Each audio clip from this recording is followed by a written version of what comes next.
अगर आप प्रार्थना नहीं करेंगे, हन्ना अपने पति से लड़ती थी रोज, मेरे बेटा क्यों नहीं, मेरे बच्चा क्यों नहीं है। वो कहता मैं क्या परमेश्वर हूं, मैं क्या खुदा हूं, मेरी दूसरी पत्नी के है, अगर तेरे नहीं, तब एक से ज्यादा शादियां होती थी पुराने नियम में।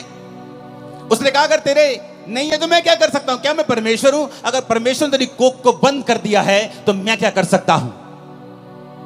उसका रोना उसको बच्चा नहीं दिला पाया, रोज रोती थी, बच्चा नहीं हुआ, रोज कर लाती थी, कंप्लेंट भी करती होगी, परमेश्वर को ताने भी मारती होगी, कुछ नहीं हुआ। एक दिन हन्ना ने फैसला कर लिया, पहला शमूएल 1 उसकी 9 से 20 आयत में लिखा है कि हन्ना एक दिन परमेश्वर के घर में गई और वहां प्रार्थना करने लगी। और प्रार्थना कैसी की, दिल से, टूटे हुए मन के साथ, क्योंकि वचन कहता है वो टूटे और पिसे हुए दिल को कभी तुच्छ नहीं जानता। उसने परमेश्वर से प्रार्थना की कि परमेश्वर अगर तू अपनी दासी के दुख की ओर दृष्टि करे और मेरे को बेटा दे तो मैं तेरे भवन में वो बेटा तेरी सेवा के लिए दे दूंगी। और उसके होंठ हिलते थे क्योंकि वो पूरे मन से प्रार्थना कर रही थी, आंसुओं के साथ, लेकिन सुन नहीं रहा था वो क्या कह रही है। उस घर के सेवक ने समझा कि ये नशे में है। उसने कहा ऐ औरत, अपना नशा छुड़ा, अपना नशा छोड़ दे, क्या वक वक बुड़बुड़ कर रही है तू। उसने कहा मैं नशे में नहीं आई हूं प्रभु के दास, मैंने जो कुछ भी अब परमेश्वर को कहा है बहुत ही शोकित और कुड़ाई जाने के कारण कहा है। लोगों ने मुझे ताने मारे हैं, मेरी सौतन ने मुझे ताने मारे हैं, सास ने, सब ने ताने मारे हैं, मेरा दिल टूट गया है। मैंने फैसला कर लिया है कि मैं अपना जीवन प्रभु को दूंगी, मैं प्रार्थना करूंगी और परमेश्वर को अपना बेटा भी चढ़ा दूंगी। आपका एक फैसला प्रार्थना करने का, आपका एक फैसला सेवा करने का, आपका एक फैसला पवित्रताई में चलने का आपकी पूरी लाइफ की बेइज्जती को बड़ी इज्जत में चेंज कर देगा। मैं भविष्यवाणी कर रहा हूं, आपकी सेवकाई को पूरी तरह से बदल देगा। मैं भविष्यवाणी कर रहा हूं, आपके बच्चों की लाइफ को पूरी तरह से बदल देगा। मैं भविष्यवाणी कर रहा हूं। आमीन। ऊंचाई आशीष आपकी है चर्च। Hallelujah, hallelujah. क्या आज आप फैसला करते हैं प्रार्थना करने का? क्या फैसला करते हैं ये जानते हैं कि कोई भी व्यक्ति, कोई भी रिश्तेदार, कोई समाज, आपके एरिया का कोई बड़ा व्यक्ति भी आपकी लाइफ को चेंज नहीं कर सकता है। कुछ देर के लिए आपकी हेल्प कर सकता है, लेकिन पूरा टर्न अराउंड, आपकी लाइफ का पूरा बदलाव सिर्फ परमेश्वर कर सकता है। और वो अब तो आपको कहता है, ये दुनिया के थके हारे और बोझ नीचे दबे लोगों, मेरे पास आओ, मैं तुम्हें विश्राम दूंगा। मुझसे सीखो, मैं मन में दीन हूं, नम्र हूं। अपना जुआ मुझे दे दो। तुम्हारा जुआ भारी है, तुम्हारा बोझ भारी है, तुम्हारी बीमारियों का बोझ तुम नहीं उठा पाओगे, डिप्रेशन का बोझ तुम नहीं उठा पाओगे। मेरा बोझ ले लो। उसका बोझ क्या है? प्रार्थना करना उसका बोझ है, रूहों को बचाना उसका बोझ है, परमेश्वर के वचन के अनुसार चलना उसका बोझ है। उसने कहा तुम मेरे अनुसार चलो तो तुम अपने मन में विश्राम पाओगे। वो विश्राम जो बड़े बड़े खरबपतियों को दिल में नहीं है। सब कुछ होते हुए इसलिए वो सुसाइड कर लेते हैं। बड़े बड़े मिलियन फॉलोअर्स वाले, 20 मिलियन फॉलोअर्स वाले सुसाइड कर लेते हैं क्योंकि उनके मन में विश्राम नहीं है।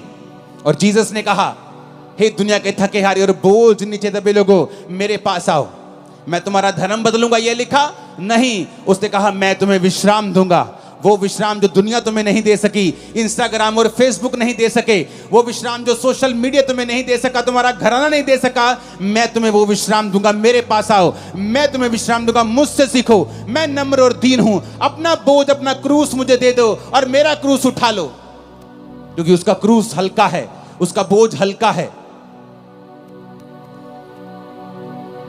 आज अगर बदलाव लाना है तो कलीसिया को प्रार्थना करनी होगी, उसको रोज परमेश्वर की प्रेजेंस में जाना होगा और घंटों परमेश्वर की हुजूरी में बिताने होंगे। देखना फिर क्या होता है। आज बहुत से कम विश्वासी ऐसे हैं जो बेदारी के लिए प्रार्थना कर रहे हैं। बहुत से कम विश्वासी हैं, आप में से बहुत से कम ऐसे होंगे जिसने इस एरिया की बेदारी के लिए प्रार्थना की है। जब आप परमेश्वर के कामों के लिए इस्तेमाल होने लगते हैं, आप प्रभु के लिए, दासों के लिए, प्रभु की सेवकाइयों के लिए, प्रभु के राज्य के लिए प्रार्थना करने लगते हैं और प्रभु के सामने रोज जाने लगते हैं, वो आपके पर्सनल कामों में भी करता है, आपके पर्सनल कामों को भी प्रायोरिटी पे करता है, आपकी हीलिंग को भी वो करता है, आपको चंगा भी करता है, आपके घराने को बचाता भी है, आपको ब्लेस भी करता है, गरीबी के दलदल से आपको बाहर भी निकालता है। जो होने वाला है आज रात के बाद, आप आए किसी और तरीके से, जाएंगे नहीं यीशु मसीह के सामर्थी नाम से। आप हो सकता है एक बांझ के रूप में यहां आए हों, लेकिन एक फलवंत स्त्री के रूप में भविष्यवाणी करता हूं, यहां से जा रहे हैं वापिस यीशु मसीह के नाम में। आमीन होना चाहिए। आशीष आपकी है चर्च। आप तैयार हैं परमेश्वर को अपना जीवन देने के लिए? आप तैयार हैं प्रार्थना करने के लिए? वही परमेश्वर हन्ना को रोज देखता होगा। हन्ना रोज बुड़बुड़ करती है, मेरे पुत्र क्यों नहीं हैगा, मेरे कुड़ी क्यों नहीं हैगी। अपने हस्बैंड से रोज लड़ती है। हस्बैंड रोज कहना मैं रब्बा, मैं कोई रब्बा मैं की करा। लड़ाई उसको कुछ नहीं दे पाई, खाना नहीं खाती, खाना छोड़ देती थी, कुछ नहीं हुआ। और एक फैसला किया, एक दिन मैं जाऊंगी और प्रार्थना करूंगी। सब कुछ बदल गया। मेरी लाइफ, मेरी सेवकाई प्रार्थना से बदली है। सब कुछ प्रार्थना से बदला है, परमेश्वर ने किया है। जब आप अपनी रिक्वेस्ट को, विनती को धन्यवाद के सहित परमेश्वर के सामने ले जाएंगे, उसने कहा मेरी शांति तो तेरी समझ से परे है, तेरे अंदर वास करेगी, तेरे विचारों को सुरक्षित रखेगी। आज हम बेचैनी में घूमते हैं, हर टाइम बेचैनी, हर टाइम चिंता, हर टाइम चिंता, हर टाइम वरी। क्यों? क्योंकि हम प्रार्थना करने वाले लोग नहीं हैं। अगर हम प्रार्थना करेंगे तो चिंता नहीं रहेगी, प्रार्थना करेंगे डिप्रेशन नहीं रहेगा, प्रार्थना करेंगे बीमारियां नहीं होंगी। क्योंकि बाइबल कहती है मुझ में की गई मेहनत कभी व्यर्थ नहीं होती, परमेश्वर ने कहा। जब मैं परमेश्वर में आया और प्रभु के बारे में मुझे मालूम हुआ, जब पहली प्रार्थना मेरे सिर पर हाथ रख के हुई थी, मैं कंप्यूटर इंजीनियर था, तब पहली प्रार्थना में समझ आ गई थी। क्योंकि मैं सब जगहों पे जा चुका था, सुसाइड करने वाला था, लेकिन ये बीमारियां और ये डिप्रेशन, नशे मुझे छोड़ के नहीं जा रहे थे। जिस दिन पहली प्रार्थना हुई, समझ आ गई थी कि मेरे जीवन में सचमुच परमेश्वर बड़े काम कर सकता है। जो पहला करंट मुझे प्रार्थना का लगा था, उससे मुझे समझ आ गई थी। लेकिन मैं हील नहीं हुआ, चंगा नहीं हुआ। और एक दिन पवित्र आत्मा ने मुझसे कहा वचन के जरिए, क्योंकि वचन मुझे पढ़ना पड़ता था, नहीं तो मेंटली अपसेट के अटैक होते थे मुझे। तो बाइबल पढ़ने से मेरे वो ठीक हो जाते थे। तो बाइबल पढ़ते पढ़ते वचन आया, हे मेरे प्रिय भाइयों, हियाब बांधो, दृढ़ रहो, क्योंकि तुम जानते हो मसीह में की गई मेहनत कभी व्यर्थ नहीं जाती। यहां लगा यह वचन दिल में, रेमा बन गया। मेहनत करनी शुरू की, 40 रोजे रखे, साल में 1 बार, 2 बार, 3 बार, 4 बार, 5 बार, 5वीं बार या 6ठी बार रोजे थे तो परमेश्वर ने मुझे छुआ और 2005 में उस डिप्रेशन से पूरी तरह आजाद कर दिया। आज 25 हो चुका, 20 साल से मैं पूरी तरह से आजाद हूं नशे से, डिप्रेशन से। कारण क्या? प्रार्थना, जो परमेश्वर ने हमें अधिकार दिए हैं। आपने कंप्लेंट अपने पास्टर को की है कि आपने रोज प्रार्थना की है? आपने 2 महीने करके बंद कर दी, आपने लगातार प्रार्थना नहीं की। आपको वचन के ऊपर खड़े होना होगा जब अगर आप चाहते हैं रिजल्ट आए तो। संविधान में लिखा है अगर रजिस्ट्री आपके मकान की आपके नाम पर है तो कोई उस पर कब्जा नहीं कर सकता, लेकिन लोग कब्जा फिर भी कर लेते हैं। फिर आप क्या करते हैं? रोते हैं। क्या रोने से घर छूट जाएगा? आप लड़ेंगे, वो गैर कानूनी है। क्या करेंगे? आप केस करेंगे, कोर्ट में जाएंगे, संविधान के मुताबिक बताएंगे जज को संविधान में ये लिखा है और ये लॉ के मुताबिक ये मेरा मकान है। लेकिन आपको ये भूल गया कि बाइबल आपका संविधान है। शैतान ने आपकी सेहतों के ऊपर कब्जा किया हुआ है, आपके बच्चों को नशों में लगाया हुआ है, उसने आपके घराने पे, आपके फाइनेंस पे कब्जा किया हुआ है। आप सिर्फ रोते हैं, रोने से कुछ नहीं होगा। कंप्लेंट करते हैं, उससे भी कुछ नहीं होगा। आपको परमेश्वर के सामने जाना होगा, घुटने टेकने होंगे, हाथों को उठाना होगा, स्वर के परमेश्वर की ओर दुहाई देनी होगी और वो खोल देगा आसमान। मैं आपको फिर कह रहा हूं, वो आसमान खोल देगा और आपको उसी ऊंचाई पर लेके जाएगा जिसके लिए आपको उसने पैदा किया है। लेकिन हमें फैसला करना होगा कि हमारा सोता परमेश्वर है या नहीं। क्योंकि आपने कंप्लेंट भी करके देख ली, आपने रो लिया, अपने बच्चों से लड़ लिया, अपने हस्बैंड से लड़ लिया, अपनी वाइफ से लड़ लिया, अपने भाई से लड़ लिया, लड़के भी कुछ नहीं हुआ, रो लिया, करला लिया, कलेश डाल लिया, कुछ नहीं हुआ। परमेश्वर तुम्हें सिखाता है ना बल से ना शक्ति से, बल्कि उसकी आत्मा के द्वारा कि मेरे बेटे, मेरी बेटी, तुझे मेरे पास आना होगा। सेवकाई को चेंज करना है, मेरे पास आना होगा। जो लोग आपकी बात नहीं सुनते। 2011 में मैं बड़ा फ्रस्ट्रेट था। मिनिस्ट्री 7000 क्रॉस कर चुकी थी, 7000 की चर्च क्रॉस कर चुकी थी, लेकिन मैं बड़ा फ्रस्ट्रेट था क्योंकि मैं जैसा चाहता था वैसा काम नहीं होता था, टीम वैसा बिहेव नहीं करती थी। और मैं फ्रस्ट्रेट हुआ और मैं चला गया प्रार्थना में, देश को छोड़ दिया और 21 दिन के लिए प्रार्थना में चला गया। वो 21 दिन मैं अनमैरिड था, अपनी फैमिली से वैसे भी बहुत मैं कम बात करता था। मेरी मदर थी शायद जो सेव हो चुके थे शायद 2011 में, वो भी नहीं हुए थे, या एकदम से ताजे ताजे सेव हुए थे। कोई फैमिली मेंबर मुझसे बात नहीं करता था। बस 21 दिन सिर्फ प्रार्थना की। अपने होटल के कमरे में रहता था और जब प्रार्थना से उठता था तो मुझे मालूम नहीं होता था कि दोपहर का समय है, कि रात का समय है, कि सुबह है। मोबाइल छोटे होते थे, छोटा मोबाइल देखता कि कितना समय हो गया। फिर सोता था, फिर उठता था, प्रार्थना प्रार्थना। 21 दिन मैंने प्रार्थना की। जब मैं वापस आया, मेरी सेवकाई पूरी तरह से बदल गई। लोग मेरी बात सुनने लगे, टीम्स मेरी बात सुनने लगी। मेरे मन मुताबिक जो खुदा ने मुझसे चाहा था वैसा मेरी मिनिस्ट्री में काम होने लगा, क्योंकि परमेश्वर ने मुझे दिखाया कि तेरे प्रचार से भी कुछ नहीं होगा, तेरे चाहने से भी कुछ नहीं होगा, तेरे डेडिकेशन से भी कुछ नहीं होगा, जब तक तुम मेरे सामने घुटने नहीं टेकेगा, मेरे सामने नहीं आएगा। वो 21 दिन थे जब परमेश्वर ने मुझे सिखाया कि चाहे तेरी सेवकाई में 500 लोग हों या आने वाले समय के 5 लाख हों, तुझे रोज मेरी प्रेजेंस में बने रहना है, मेरी हजूरी में बने रहना है। तब समझ आई और उसके बाद मैं रोज अपने आप को प्रार्थना में देने लगा। अपनी लाइफ में प्रार्थना को प्रथम स्थान दिया। आज चाहे मैं शादीशुदा हूं, मेरे बच्चे हैं, मेरी फैमिली है, बड़ी सेवकाई चर्च है, सैकड़ों ब्रांचेस हैं, लेकिन मेरी प्रार्थना का समय बड़ा हुआ है, आगे से भी ज्यादा है मेरी प्रेयर का समय, क्योंकि मैं सीक्रेट जानता हूं, मैं ये भेद जानता हूं कि भेद है खुदा के साथ रहना, भेद है प्रार्थना करना, भेद है तुम दुख और सुख भोगी मनुष्य हो। एलिया कोई स्वर्गदूत नहीं था। राजा के सामने जाके बोलना कि राजा मेरी जिम्मेवारी से बोलता हूं, तेरे देश में बारिश नहीं आएगी, यानी तेरा देश भूखा मरेगा। आज तो जमीन के नीचे से पानी निकाल लेते हो समर्सिबल से, तब ऐसा नहीं होता था। कुएं खोदने पड़ते, निकले पानी ना निकले उस इलाके में जहां वो रहता था। उसने जिम्मेवारी ली। दिलेरी कहां से आई? प्रार्थना से। बाल के नबियों को मार दिया, बड़े बड़े काम किए। फिर इजाबेल ने कहा एलिया आज तेरा सिर मैं धड़ से अलग कर दूंगी। एलिया भागा, एलिया भागा। उसका भागना, उसका डरपोकपन इस बात का सबूत था कि एलिया भी एक मनुष्य ही था। उसकी पहली दलेरी इसलिए थी कि वो रोज प्रार्थना में समय बिताता था। उसके बाद जब इंसान विक्ट्री देखता है, जीत देखता है, इंजॉय करने लगता है, प्रार्थना भूल जाता है, तो शैतान फिर से उसे डराने लगता है। वो फिर से भागता है और खुदा से कहता है खुदा मुझे मार दे, मैं अपने वंशों से अच्छा नहीं हूं। परमेश्वर से रोटी देता है और पानी देता है, बोलता है खा, तुझे बहुत काम करने हैं। यानी एलिया भी स्वर्गदूत नहीं था, नहीं तो वो भागता थोड़ी उस राजे से डरा नहीं, राजे की वाइफ से डर गया। वो प्रार्थना, प्रेयर्स। जब बड़े बड़े क्रूसेड्स होते हैं, लाखों लोग आते हैं क्रूसेड्स, लोग बोलते हैं अगले दिन आओ एंजॉय करते हैं, चलो आनंद मनाते हैं।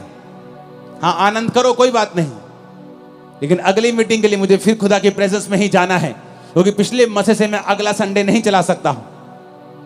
मैं अपने सोर्स को समझता हूं, अपने सोते को समझता हूं कि वो परमेश्वर है। जिस दिन आप ये समझ जाएंगे कि सब बातें परमेश्वर की ओर से होंगी। आप पौलुस को पढ़ के देखो, जब वचन कहता है कि उस औरत ने बपतिस्मा लिया, उसके घराने ने बपतिस्मा लिया, उसके बाद पढ़ के देखो क्या हुआ। अगर आप 16 से लेकर 40 आयत तक पढ़ेंगे प्रेरितों के काम की, आपको मालूम होगा। उसके बाद पौलुस की जिंदगी में बहुत से रास्ते परमेश्वर ने खोले, बड़ी जगहों के ऊपर वो गया सुसमाचार सुनाने के लिए, और आगे के आगे वो चलता गया। क्यों? उसकी जिंदगी जो थी वो प्रार्थना वाली जिंदगी थी। जब आप प्रार्थना वाली जिंदगी आपकी होती है, आगे के बाद आगे रास्ते खुलते जाते हैं। आप प्रार्थना बंद कर देते हैं, आप उस लेवल पर स्टक हो जाते हैं, अड़ जाते हैं, खड़ जाते हैं। जैसे जैसे पानी बहता हुआ रुक जाता है तो फिर वो स्मेल करता है, बहता पानी स्मेल नहीं करता है। आप पढ़ो पौलुस को, सिर्फ ये मिरेकल नहीं हुआ रूहें बचाने का, आगे भी बहुत से मिरेकल्स उसकी सेवकाई में हुए, क्योंकि वो प्रार्थना करने वाला जन था। उसको मालूम था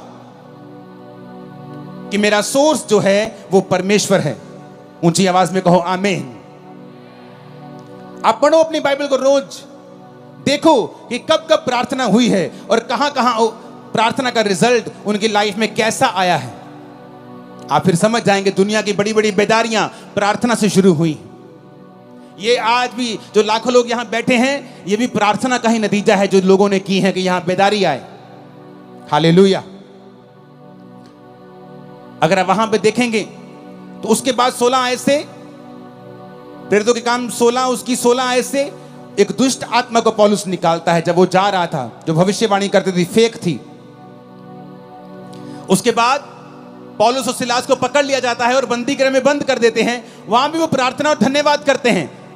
वहां का दरोगा, वहां के लोग जब भूकंप देखते हैं उस जेल में और परमेश्वर छुड़ा लेता है, उनको भी वहां बचाता है। देखो कितने मिरेकल जुड़े हुए हैं इसी घटना के साथ। कैसे हुए? प्रेयर्स के कारण, कि वो जानते हैं अगर हम प्रार्थना करेंगे तो स्वर्ग खुलेगा। प्रभु यीशु मसीह उससे ऊपर तो कोई नहीं है, लेकिन वचन कहता है 12 चेले चुनने से पहले प्रभु यीशु मसीह ने सारी रात प्रार्थना की। अगर वो परमेश्वर है तो फिर प्रार्थना करने की क्या जरूरत है? उसे सब मालूम है। लेकिन बाइबल कहती है वो संपूर्ण मनुष्य भी था और संपूर्ण परमेश्वर भी था, इसलिए उसे मनुष्य का पुत्र भी कहा जाता है और परमेश्वर का पुत्र भी कहा जाता है। सारी रात प्रार्थना की। कल आपकी बेटी का रिश्ता होने जा रहा है। आज रात को आप क्या कर रहे हैं? आप टीवी देख रहे हैं। कल आपने बड़े इंपॉर्टेंट काम के लिए जाना है। आज रात आप क्या कर रहे हैं? आप व्हाट्सएप पे हैं, आप इंस्टाग्राम पे रील्स देख रहे हैं। जिसकी तो रील्स देख रहे हैं उसको तो पैसे मिल रहे हैं, जिसको तो यूट्यूब पे आप फॉलो कर रहे हैं उसको तो पैसा मिल रहा है। आपको क्या मिल रहा है? इतने वेले मत बनो कि तुम अपने वैल्यू को, अपने टाइम की वैल्यू को पहचान ना सको। जो आज दुनिया में जिन्होंने कुछ किया है उनके 4 हाथ और 2 दिमाग और 4 आंखें नहीं है। हमारी तरह 2 आंखें और 2 हाथ और 1 दिमाग ही है। अपने समय का सदुपयोग करो, उसे परमेश्वर में इन्वेस्ट करो, लगाओ उसे परमेश्वर में, और आप अच्छा समय काटने वाले हैं। मैं भविष्यवाणी करके जा रहा हूं, अच्छा समय मुकेरिया चर्च आप काटने वाले हैं। आमीन ऊंचा चाहिए। हालेलुया। पढ़ो बाइबल, देखो क्या हुआ है प्रार्थनाओं के बाद। आप ध्यान से बाइबल पढ़ेंगे, इस स्थिति से पढ़ेंगे कि मैं पढ़ना चाहता हूं, मैं देखना चाहता हूं क्या हुआ है प्रार्थना करने के बाद। कितने बदलाव आए हैं सेवकाइयों में, पर्सनल लाइफ में, मैरिड लाइफ में, बच्चों की जिंदगी में, फाइनेंशियल लाइफ में, सोशल लाइफ में। बहुत से बदलाव आप देखेंगे जिस दिन आप प्रार्थना करने का मन बना लेंगे। मैं करता जी, मैं नहीं करता जी प्रेयर, मेरी वाइफ बहुत करती प्रेयर। और वचन क्या कहता है कि आदमी को लीड करने के लिए चुना गया है। जब आदमी, घर का आदमी लीड नहीं करेगा, वो घर कहीं नहीं पहुंचेगा। औरत को जो आदमी लीड कर रहा है उसे संभालने का मसा दिया गया है। आज अगर इस सेवकाई में सैकड़ों ब्रांचेस हैं, उन्हें संभालने वाला मैं नहीं हूं, मेरी वाइफ है। स्पिरिचुअल सेवकाई करने वाला, प्रोटोकॉल बनाने वाला, दर्शन दिखाने वाला, आगे लेके जाना है, वो मेरा काम है। प्रभु क्या चाहता है, क्या बनाना है, नया क्या करना है, वो मेरा काम है। लेकिन जिस घर का आदमी प्रार्थना में नहीं होगा, यानी उस घर का अगुआ डेड है, तो फिर जो उस घर में है बस वाइफ वही संभाल के रखेगी। अगर वो उसके पास 200 है तो वो 200 को संभाल के रखेगी, 500 है तो 500 को संभाल के रखेगी, क्योंकि तुमने परमेश्वर से अगुवाई नहीं पाई है कि तुम आगे बढ़ सको। तुम आगे बढ़ोगे, तुम्हारी वाइफ उसे संभाल के रखेगी, पर तुम आगे तब बढ़ोगे जब परमेश्वर तुम्हारी आंखें खोलेगा और तुम्हारी अगुवाई करेगा। अब्राहम ने जब हाजिरा को निकाल दिया, इस्माइल को निकाल दिया, तो हाजिरा एक जगह जब रोटी पानी खत्म हो गया तो रोने लगी। और रोने लगी तो परमेश्वर ने कहा, हाजिरा मत रो, क्योंकि मैंने उस लड़के की प्रार्थना को सुना है। उसने ये नहीं कहा, हाजिरा तेरे रोने को मैंने देखा है।